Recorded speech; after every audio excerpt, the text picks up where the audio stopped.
Chairman Tanner, Ranking Member Brady, thank you for the opportunity to talk about issues concerning customs facilitation and the enforcement of our trade laws. My name is Cass Johnson, and I am the President of the National Council of Textile Organizations. There is no more important issue facing our industry than effective customs enforcement. We are the third largest exporter of textile products in the world. Most of what we make is exported. And most of those exports go to our trade preference and FTA partners. This means that our industry stands a chance of competing in global markets if our trade agreements are enforced. But it also means that we stand virtually no chance of competing if the rules that govern those trade agreements are ignored. And today, I am sorry to report many of those rules are ignored. The cost is a heavy one for our industry, and it is harmful to our country. Tens of thousands of textile jobs have been lost at a time when our country is facing record unemployment.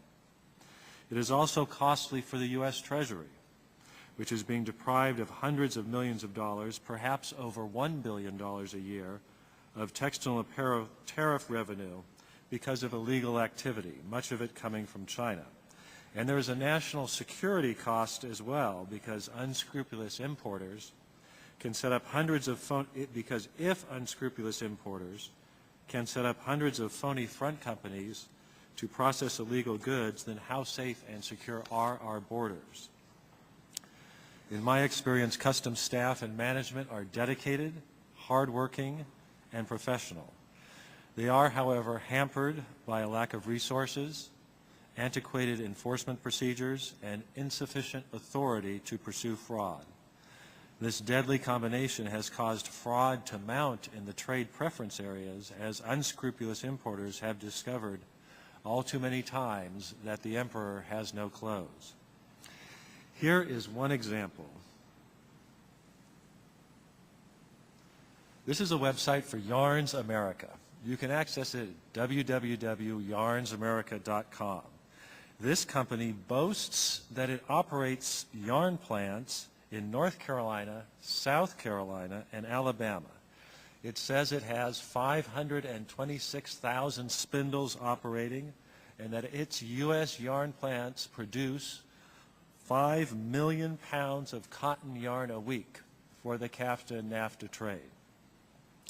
The only problem is that these plants are in Pakistan.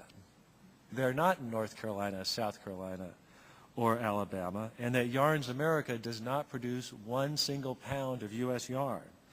The only plant that Yarns America actually has is an one-room office in Brooklyn. Yarns America today is under one name or another, selling yarn across the CAFTA-NAFTA region. One of our members, R.L. Stowe Mills, lost so many orders to this company that they were forced to close their 108-year-old company. Ironically, this was the same textile plant that hosted President Bush in the final push to pass the CAFTA agreement, and whose workers were assured by the President that textile enforcement would receive the strongest attention ever by Customs and Border Protection. We have told Customs about Yarns America. They have visited their one-room New York office. They have issued summons for Yarns America to appear in court. They have done everything they can do to crack down on Yarns America. But 4 years after our industry asked for Customs to help stop this illegal trade, Yarns America is still in business. Just last month, one of our members got the bad news again. They had lost another order to Yarns America in the CAFTA region. Because of problems like Yarns America, and because of the importance of customs enforcement to our industry's livelihoods, tomorrow our industry and its supporters in Congress will introduce the first textile customs enforcement bill.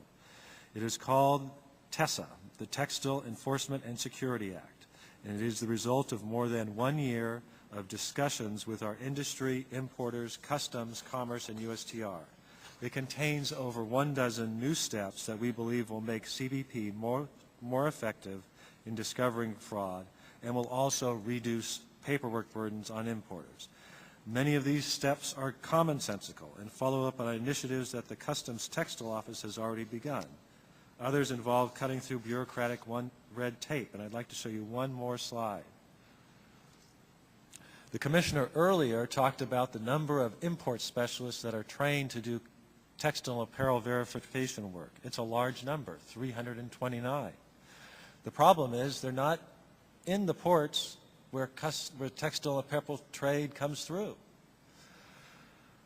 The top ports that handle 44% of the trade preference claims in textiles and apparel contain only 6% of the import specialists. In other words, Customs has people trained to do textile apparel work in ports where there's no textile apparel trade occurring. And the ports where the most textile apparel trade is occurring, we only have a handful of specialists. So these kinds of common sense changes that could be made that could take a big dent out of these fraud. So clearly these resources need to be managed better, and we're trying to provide some ideas for doing that in the bill we have at hand. In conclusion, we appreciate the committee's focus on an issue that is of so importance to our industry and its workers, and would ask that you do a careful review of the textile bill that is being introduced tomorrow. Thank you again for holding this hearing today. I would be happy to answer any questions.